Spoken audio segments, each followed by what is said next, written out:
Okay. What kills me is here we talk about the idols and temples and other material evidence of paganism destroyed and churches built on top of others. Could you please bring up the Sophia Mosque? David, can you tell me anything about the Sophia Mosque? This is in Istanbul. It's got a really interesting foundation. It is built right on top of the Christian church that they conquered when they took that area. And by the way, they note that there was all this peace in the 8th through 11th centuries. That's because Islam had conquered every Christian country out there, and they ruled it with an iron fist for those 300 years. And that's why Islamic culture was advanced from Christian culture in those 300 years, because they had conquered the whole Christian world, which is what led to the Crusades to get it back. I want to go back to this mosque, because this mosque is in Istanbul. Istanbul used to be Constantinople. That's right, Christian city. Right, Constantinople, which is Constantine. This is the guy who brought it all together, and it's built on the ruins of... That's right. Right. Now let me show you the Cordoba Mosque. If you can bring that picture up, please. This is, remember, the Cordoba Initiative is the Ground Zero Mosque. What is the significance? This is the mosque of the Cordoba. It's got the same foundation, built right on top of a Christian church they conquered. Okay. Now, America, and David doesn't even know this. Please bring up the picture of the room of the Last Supper. This is the room that they say Jesus had the Last Supper in. This is not my photo, because I'm in Washington. I have a photo of my wife and I standing in this room. And it is the most amazing room you've ever been in. Why? You can barely see it on that wall, but on that wall, that is Arabic writing. Where this photo is taken from is the back corner. When you walk in, there's the back corner. There is a minaret in the corner. It has all been defaced, and it has all been written. It is a Muslim room, or was. When you walk around the great city of Jerusalem and you see there is one group of people that is very clear are trying to erase the Jews and Christianity. When you walk into the Jewish section, you will find minarets. You will find, well, for instance, the room of the Last Supper. They did not take the Islamic symbols out of there. They didn't do it. Why? Because it's part of human history. We have to learn by not erasing history. There is, at least what I have seen, there is one religion that is currently trying to erase other religions. It's wrong when Christians do it. It's wrong when Jews do it. It's wrong when Buddhists do it. It's wrong when Islam does it. It's interesting and important to watch if anyone is currently trying to erase someone else. Back in a minute. Back with David Barton, and we were just looking at the test from New York State, the Regents test, where they are glorifying Islam and tearing apart Christianity. This is what we have to deal with, gang. David is one of the guys. Were you the leader of the Texas? I was one of the 6 guys on there that did all the Texas history standards. Yes, okay. And that was important for the country because Texas is the second largest book buyer, right? It's now the largest because California's bankrupt, so we're now number 1. Yeah. Well, nobody wanted to buy the textbooks from California anyway. And we're just talking about the changing of history. And this is why one of the things David has been working with me very hard in the last year to make sure that you understand that history is changing and that you have to make sure that you teach your kids the truth, because they're not getting it anyplace else. A couple of things that came to attention. I just said when we're in the break, can somebody tell me what Istanbul means? Because it was Constantinople. Well, there's a disagreement. If you look to the Greeks, Istanbul means into the city.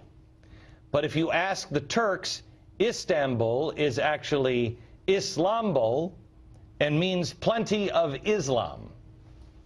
You decide.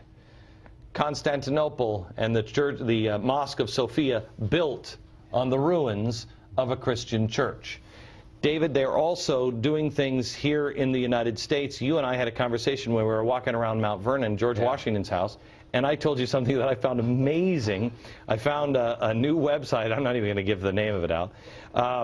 That they are changing American history. Yeah, they are. One of the guys you introduced me to was Peter Salem. That's right. In our African-American heroes, this guy was one of the biggest African-American heroes in the American Revolution. Real quick, just nutshell. The hero of the Battle of Bunker Hill. He is credited with saving scores of American lives. He got 14 military commendations. They took him to George Washington, Commander-in-Chief, said, here's the hero. Okay, now, look, put that picture back up again real quick. And they are trying to make this that Peter is hiding behind him, but he's not. He's not. You say he's standing there with Thomas Grosvenor, and that was typical in the Revolution, black and white fighting side by side. Okay. And so Peter Salem is the hero. And we know that he's not hiding because the guy who painted the painting. Yeah. Was John Trumbull, who was part of the American Revolution, fought in the Battle of the Revolution. Okay, got it. So now, here's not only are they trying to make him look like he was a slave and he was just hiding behind the white man. Not true.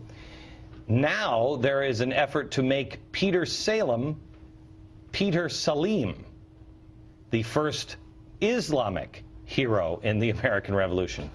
David, tell me about this one. Well, if you're going to take the word Salem and make it Salim, then I guess all those folks in Massachusetts live in Salim, Massachusetts as well. But well, it's crazy because there's not a single piece of historical evidence. No. This is revisionism. They're purely taking it. No. He changed his name to Salem. This is from this website. He was known as Salem Prince. Local legend has it that the name Salem, Massachusetts, came from a privateering port where all the sailors went during the Revolutionary War. They were fighting on their boats. History reports that an old Jewish man told the people that the word was like shalom, which means peace, and the name for peace in Arabic is Salim. There's your history. Welcome to it. That's how we get Peter Salim. There you go. Back in a second.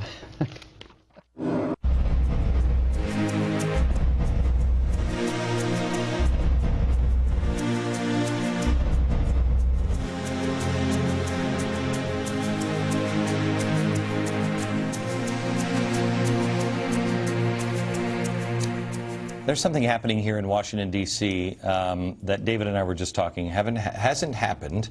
You will see something on Saturday that has not happened in America for 228 years. It is going to be a historic moment. And I promise you that if you read about it the next day or you see it on TV, you will say, oh, man, I wish I would have gone. On Friday night, and there are no tickets to the Lincoln Memorial event on Saturday morning at 10 a.m., and there are free tickets. My wife was good enough to actually write the check to rent the Kennedy Center on Friday. We're doing something else that kind of is a prelude to this. David, you've been instrumental in helping me put this together. Explain quickly what's happening at the Kennedy Center on Friday. It really goes back 240 years, and that's to the Black Robe Regiment. It is a spiritual event at the Kennedy Center on Friday night. It is a resurrection of a lot of the famous sermons that were preached that led up to the Revolution that caused the doctrines to be written, etc. So it's given the foundation. Spiritual leaders and pastors and clergy did it back then, and they'll do it again. And there are 5 members of the cloth from 5 different religions. This is not a Christian event. This is a God event on Friday and a God event on Saturday that you do not want to miss. Again, tickets are going to be extraordinarily scarce for the Kennedy Center, and I hate to be cryptic, but I'm just not going to give the media anything. They'll get it when everybody else gets it. But the main portion of the audience is going to be made up of people by invitation, and you have my invitation to get any of the remaining tickets, and they will be available at 8 a.m. Friday at the box office. They are free at the Kennedy Center in Washington, D.C., and then Saturday, you don't want to miss it. Come as you are. Leave your signs at home. Bring your children. Bring your spirit. And let me tell you something. You come as you are, but you leave there much more powerful. We'll see you Saturday at the Lincoln Memorial in Washington, D.C.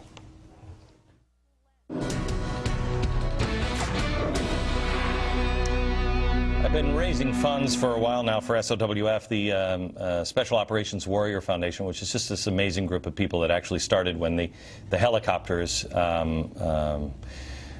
burned in the desert trying to rescue the hostages in Tehran. They looked at each other and said, if I don't make it back, will you take care of my children? Well, there are now 500 children from Special Forces that have been lost that need to be taken care of.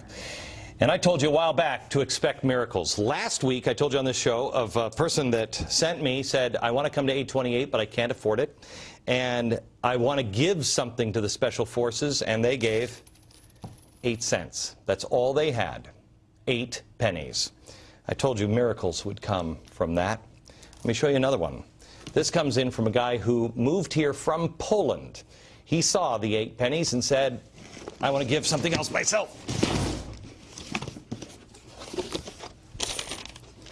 It's all the change that he has had for the last, and everything, there's pocket fuzz and everything else in here, in the last 7 years. I don't know, there must be $1,000 in here. It's going to go to the Special Forces. If you would like to read more about it, you can go to glennbeck.com/828. From Washington, D.C., good night, America.